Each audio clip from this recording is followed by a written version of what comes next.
Hi guys, welcome to another Source Sounds video. We've got a Mercedes Atego truck and it's an 818 and we've fitted this Kenwood DMX F920 DS. I'll show you this all working because we've tied into the camera. It looks lovely where it's all fitted. This is the camera, the commercial camera, and obviously that's connected into the screen.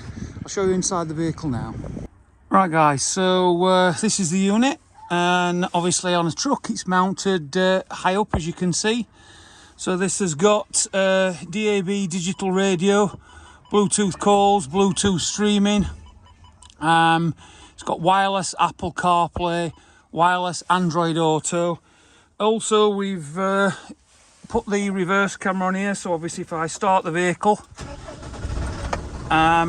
this will display the reverse camera when we pop it in reverse. And there we go, so that's showing behind you the reverse image.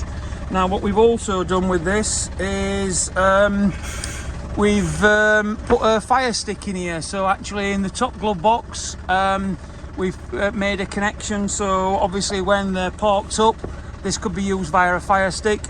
So for further information on upgrading your vehicle with a screen, give the specialists at Source a call on 0114 257 1550. Thank you for watching.